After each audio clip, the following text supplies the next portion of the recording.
Hey, everybody, this is Marcia Riner, host of Profit with a Plan podcast.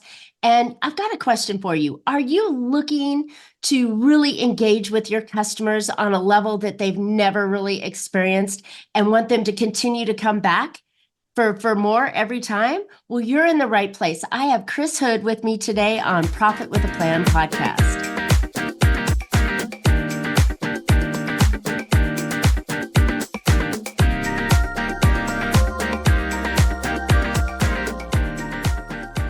Hey, entrepreneurs, are you trying to make bigger profits in your small business?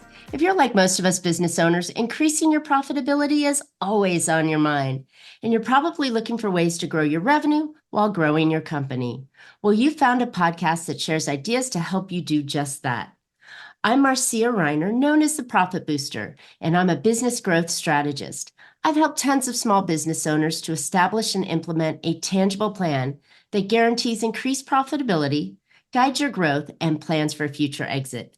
Because building a highly profitable and sale-ready business creates a win-win scenario. That's more money now and a windfall when it's time to let go. And I want to share strategies that I've learned with you on today's Profit with a Plan podcast. But before we get started, I have something really special for you, my podcast audience.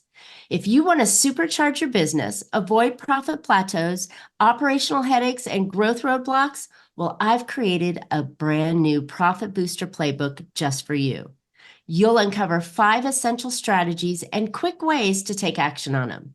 Now, this is not just a simple single-page report. This is a 25-page profitable novella with impactful strategies, actionable steps, and expert guidance to help you elevate your profits painlessly.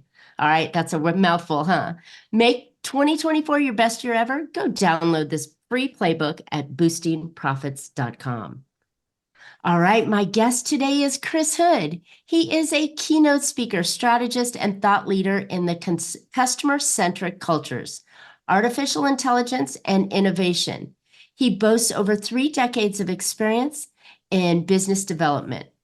The author of The Customer Transformation, Chris provides a roadmap to customer alignment and business value, articulating a transformative 7-stage strategy. As the founder and CEO of Sensible AI, Chris spends his time helping businesses leverage AI and reach 10x thinking.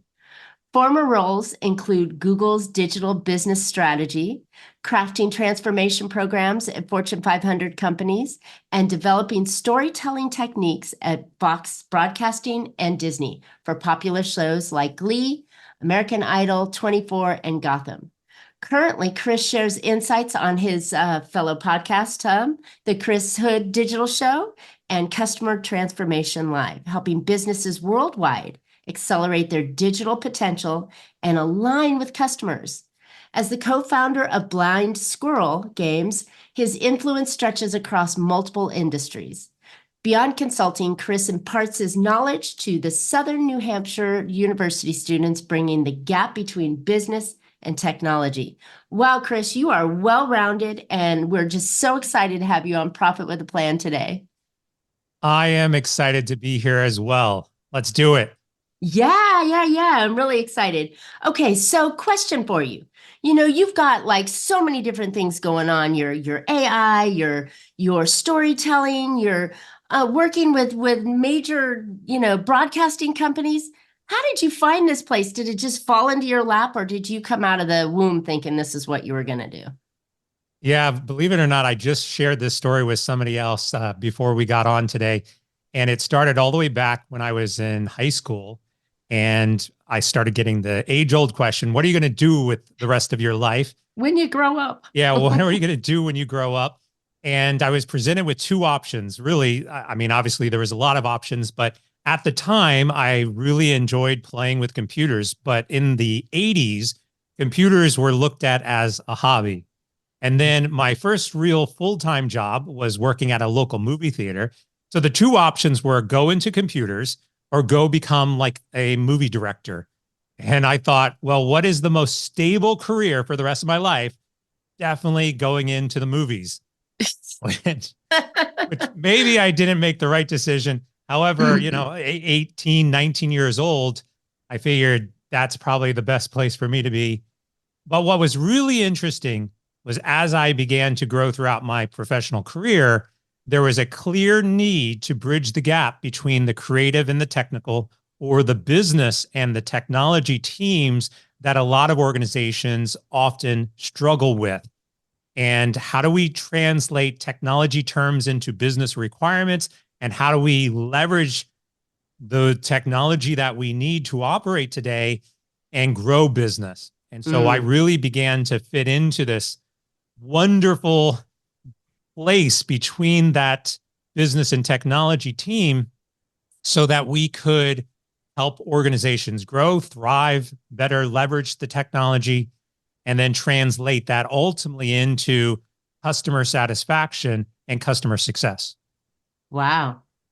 Wow. Well, I think it sounds like a perfect cocktail of mixing the things that we're all in because, I mean, every listener's sitting on his edge every time someone says AI, right?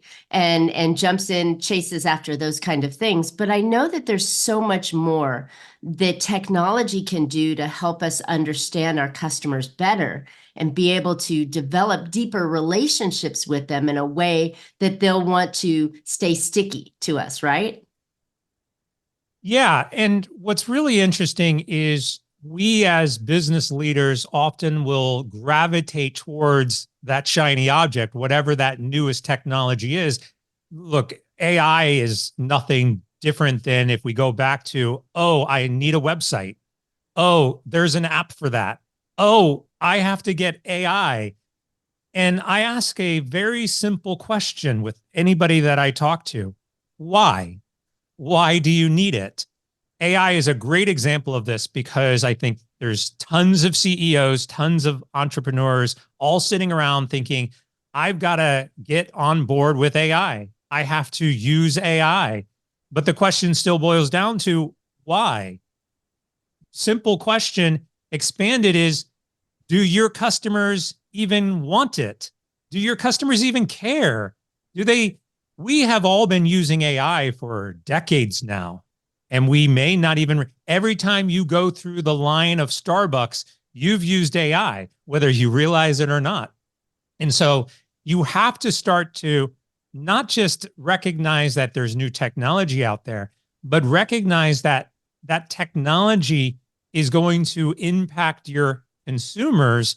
And you've got to understand how your consumers want to engage with you through that technology to be more successful with it. Nice. Well, I love the focus that technology is so exciting and on the edge and everything going on, but it all really boils down to the things that you really need that you're in business for, right? To acquire a customer and to produce a profit. So if AI can help you with that, then that's great.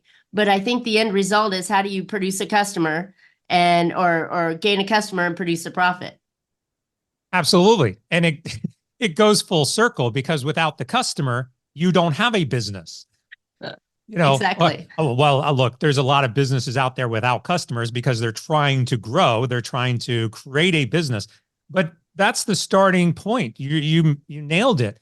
And so we go back through all of these technologies. Yes, we can leverage technology to help us grow our business, find the right customer, meet their needs, deliver on the problems that they have, while at the same time, you have to begin thinking about how that technology is going to be used by the customer. It's a two-way street. How you're going to use it, how they're going to use it.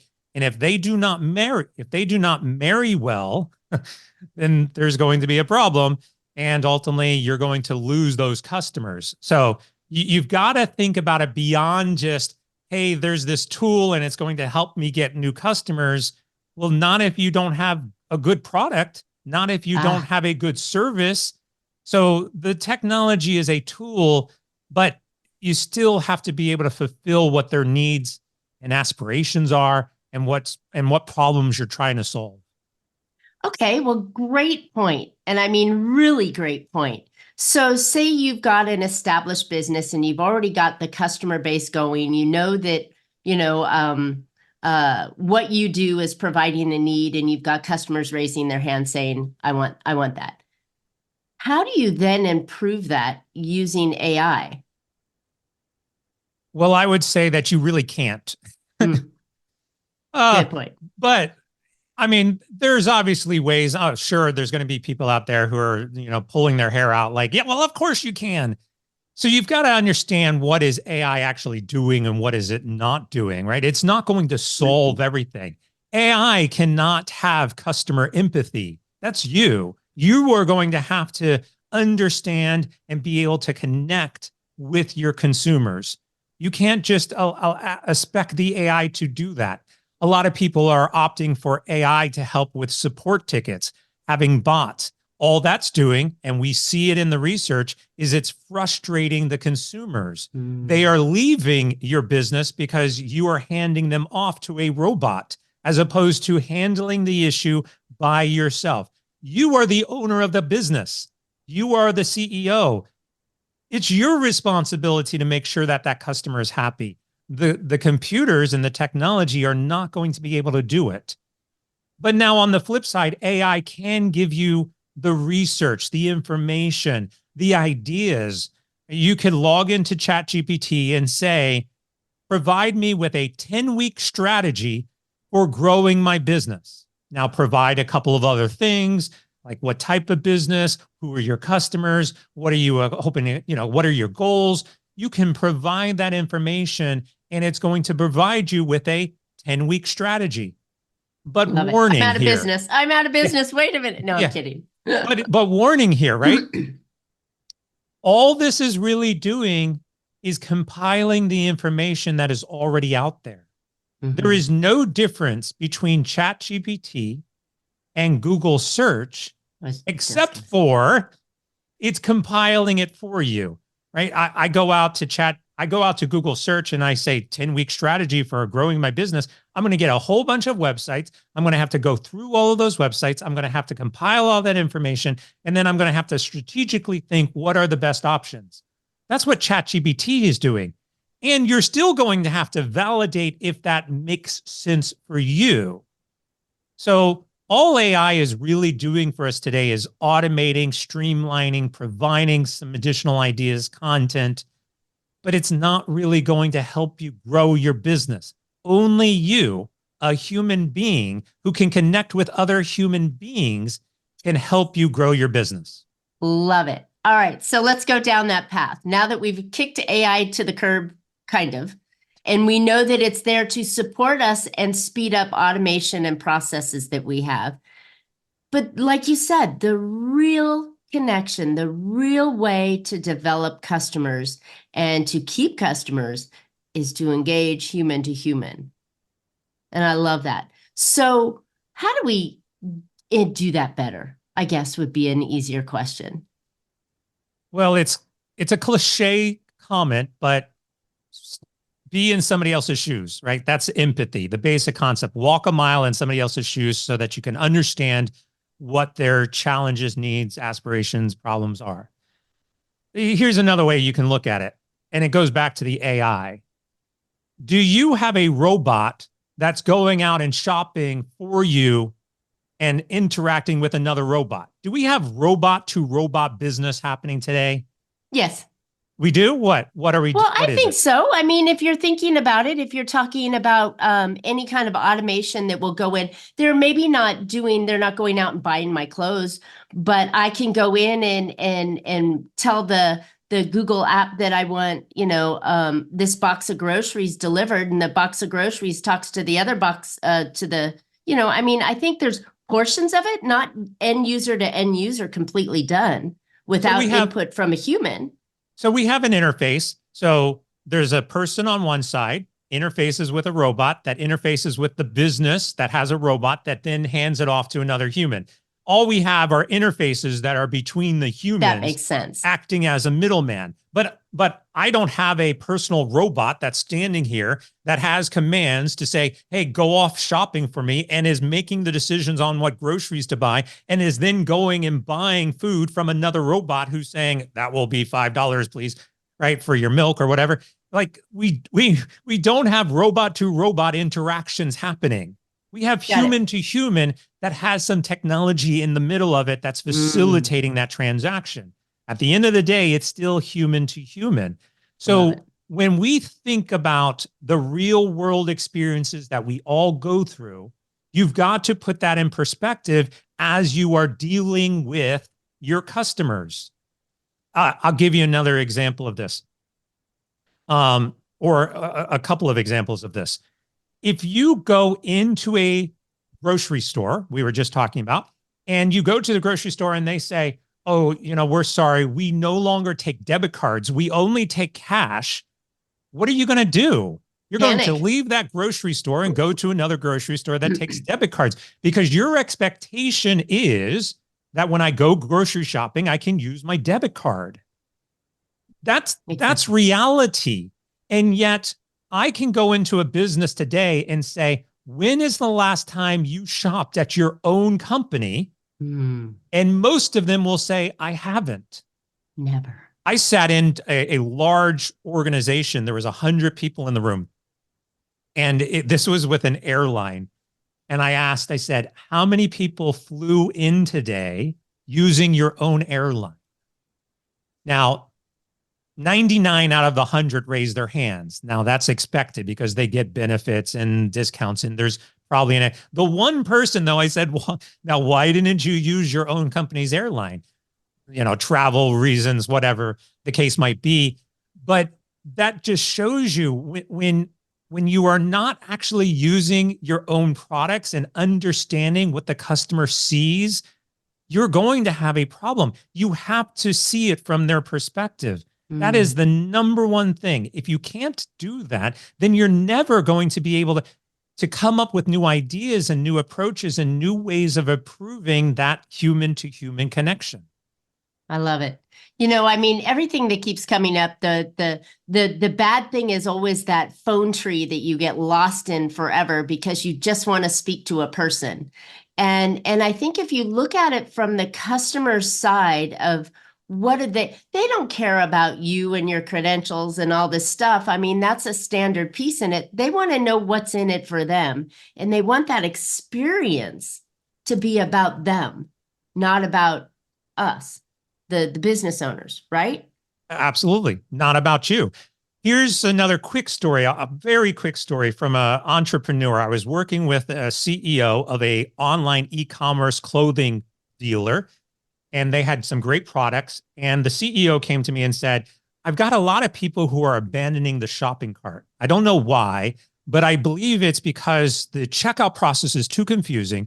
So could you please go and update the checkout process? I think if we solve that, we'll get a lot more sales. And I asked the question, how do you know? Well, it's my opinion, and I've asked other people, and they agreed with me. So just go fix the checkout process. And I said, why don't we ask? Why don't we send out a survey? Let's try to find out exactly what it is, because it might not be that. They didn't want to do the survey, but after some convincing, we got a survey out. Basic one question survey. Why did you abandon your shopping cart? And the answers were things like too confusing. The checkout process was too confusing, which is what you thought it was. I couldn't find the size or information on the product. The cost was more than I thought it was going to be. Some various things like that, or some other reason. And we got 1,000, just under 1,000 responses back. And out of that, 70% or more said it was too expensive. It was more expensive than I thought it was going to be. So I go back to the CEO. I present the information that 70% out of 1,000 people, 700 people said the product was too expensive. That's why they abandoned their cart. And the last option was it was too confusing. That was not what their concern was. CEO looked at it, said, I don't believe it. We're not going to change the prices. Go fix the checkout process. Now, this is an example of where bias comes into play about what you think the customer wants without actually understanding what the customer wants or what their need is. Unfortunately, that business went out of business a couple of months later, and it could have been saved if you would have just simply listened to your customers. Mm-hmm. Change the price, sell more items, and don't let your bias about the quality of the product or the price of the product get in the way of your judgment. You have to always go back to the customer, figure out what their needs, desires, problems are, solve that first, and then maybe you get to have an opinion on it. See, that's fantastic. And my mind's going, well, it could have been the shipping, it could have been this, it could have been this, it could have been all these other little things, just like you thought.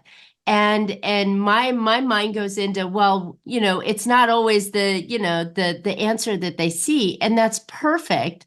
That the outcome, right? The business owner with his arms crossed saying it's my way or the highway would end up going out of business. Because again, the ultimate goal is to acquire a customer and make a profit, right? Even if that profit's a little bit less, you can get a loyal following and then increase your prices again after that. But you got to get them in the door first. So it's crazy that people cannot think from the customer's side. It really does make a lot of sense why businesses don't do that, because they live in this little tunnel, right, of only what they know. But it is challenging to get your consumers to respond back and give you the feedback you need. Is there any kind of ways to maybe make that a little easier? I mean, I'm not asking how do you do surveys, but I mean, beyond surveys, how else can they do that to get that feedback from the customers? So let me ask you a question. Do you think in today's world that we are short of opinions? What is it? Everybody's got opinion or elbows or whatever that whole story is. But yes, everybody's got opinions. The problem is not getting people to share their opinions about your business. The problem is you're not asking. In most cases, it just boils down to that. I love it. And in some cases, you don't have to ask. Go look at social media. You can go look at your reviews. You can go look on social media. You can analyze what people are thinking based on their post. You can see that information without directly asking. It doesn't have to be a survey. Go do the research. Love it. And AI isn't going to help you with this either. Go do the research and figure out what people are saying about you and then leverage that. But if you give them the option to share an opinion, they're going to share it, especially if you make it worth their while. Exactly. In the case about the e-commerce business, we actually gave them fill out this survey and we'll give you a 50% off to come back and complete your order that you abandoned, right? Wow. So there is some incentive there. I think anytime you incentivize that feedback, you're going to get it. New businesses are often very lucky because new businesses have closer relationships with those customers, and having them a part of a community that you build will naturally allow them and grant them permission to share feedback. And if you can build those communities inside of your organization, then you're going to actively be able to get continuous feedback to help you improve your business. I love that. And it's so valuable because if you can get their opinion, they're going to feel more engaged with the company, right? Oh, I helped make a decision in the company, right? By my feedback. And, there's always that story of a happy customer will tell 10 people, but an unhappy customer will tell 25 or 40, right? And it's like you want those people talking about you in a good way. And what better way to do it is ask them, right? And then you can deliver exactly what they want. Yep. It's silly why we're not doing this kind of thing and asking our customers what they want. But okay, so now we know what our customer wants, right? Then I think the next step is to deliver it, right? Am I being very basic here or? Sometimes it is very basic. Go find customers, deliver what they want, make them happy. Make money. Make money. The more happy customers you have, the more money you have. I mean, that's really how it boils down to. I mean, business is fairly simple when you boil it down to those basic blocks. But This is not about solely delivering either. It's about the recognition that you have to continuously evolve. If it's not AI today, if it's not artificial intelligence today, it's going to be something else. If it went from website to a mobile app to artificial intelligence to whatever's next, the technology is always changing. What I wrote about in my book, Customer Transformation, recognizes that it's the consumer that is the one that is changing more frequently. And that because the consumer is changing more frequently, you as a business owner must understand and then be able to adapt and keep up with that ever change that is happening. And if you can't do that, then you're going to get stale. You're going to get left behind. You're going to get disrupted by other companies and businesses that are fulfilling the same service or need that you are. So by continuously evolving, staying on top of what's happening, trends, what your customer wants, what those needs, expectations, aspirations are, if you can continuously do that as they evolve, then your business is going to be in a great place to also continue to grow. I love that. And technology can help you there. But the funny thing that popped into my mind is that we don't think about where the buyer is too, because yes, once you have a customer, you want to satisfy the customer, but what do you do as you're trying to get the customer, right? I mean, these are plenty of opportunities to get more customers by understanding what their needs and wants are. And if you're only imagine the pizza shop that doesn't allow you to order online, right? And doesn't allow you to have delivery done or connected with the food apps, then you're not keeping up with the companies that are. And so I think that's the innovation that I'm thinking about, is that you have to meet your customer where they are at the time that they're making that decision, or even before that, when they're thinking about making that decision. You have to be in the places that they are. And I think that this is truly understanding that know your customer piece of the research that many businesses don't do, right? Yeah, and I'll take that into another direction, but staying on point of what you're talking about. When we think about a typical customer journey, I think a lot of organizations try to map out what that customer journey is. I'm under the opinion that customer journeys are outdated and pointless today, but let's stick with this concept. You have a customer journey. Most organizations will focus on that customer journey as it relates to the closed-in walls siloed of their company. The moment they come in and the moment they leave. They don't necessarily care what you did before and what you're doing after.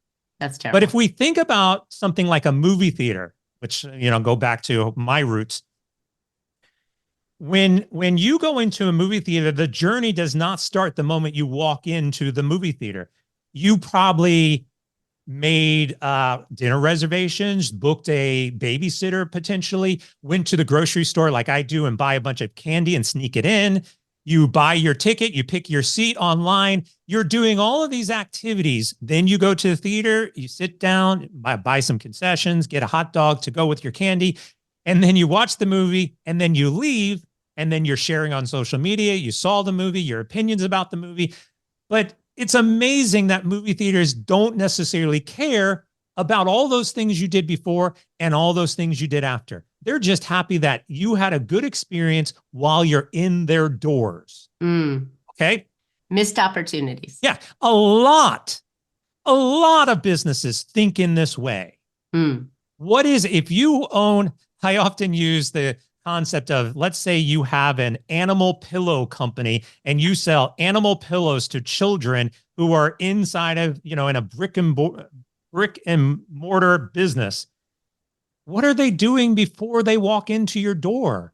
That's going to help you better understand who your customers are, what their needs are. We've got children who can't sleep at night. We've got, these are the problems. They just woke up from a nightmare the night before and they're getting into the car, driving. They stop for gas because the car is out of gas. They continued on to do a couple of errands. Then they're at your store to buy some animal pillows to keep them comfortable at night. all of that information can help you paint a picture of who that customer is and what their potential needs and problems are. And if you can expand the breadth of your customer journey to before and after, you're going to have a much better insight as to who they are and how to then go out and find new customers to, to buy your products. Your animal pillows. Love it. Chris, this has been very informative. And I think that you've opened the eyes of not just saying, well, your customers are always right. And this has got to be, and AI can or can't do it. But I mean, you've really put a flair on it to say that there's so much more to gaining and keeping a customer than just the price and when they walk in the door. And I think that this is incredibly valuable. And I would love it. I know we're running out of time now, but I would love it. Where can listeners find out more about you and the customer transformation that they need to make? Yeah, the best place to get in touch with me is on my website, chrishood.com, CHRISHOOD.com. And on there, you can find my book. And if you would like, you could buy my book with a great signature. I'll sign it for you and ship it off to you. I have 2 books, actually. I just released recently, Customer Transformation for Nonprofits. So you can get the Customer Transformation 7-stage strategy or Customer Transformation for Nonprofits. Also on my website, my blog, my podcast, my live show, all of my social media profiles, anything you want to know about me, you can find there and reach out. Happy to talk. Love it. Love it. Well, I know I was there and there's a wealth of information on there, and those books are super valuable because, again, the object of becoming having a business is to acquire a customer and make a profit. So what better way to acquire a customer is to really understand who they are and how to bring them in better. So I know that that's super valuable. Thanks, Chris. All right, listeners, I hope you've gotten a few ideas to put into your business that will help your business be more profitable. I know I have, and just that thinking deeper on knowing your customer and what they want and how you can benefit them better is really going to keep you in the game and moving forward, so you can be more profitable. All right, as I mentioned, you want to supercharge your business? Go download my new Profit Booster Playbook, packed with 5 profit boosting strategies and actionable steps that can help you make 2024 your most profitable year ever. Go grab it at boostingprofit.com. Well, Chris and I would love to hear your questions. Tell us your story about your transformation that you had, your customer problem, maybe something that you did or you're gonna do, right? Based on what you learned today on the podcast. Tell us in the chat and Chris and I will respond back. And while you're at it, please subscribe. You don't want to miss future podcasts. And as always, you can catch Profit with a Plan on any of your favorite podcast players. And we're looking forward to more great profitable information on next week's show. So until then, make your plans and profit with them. Thanks so much, Chris.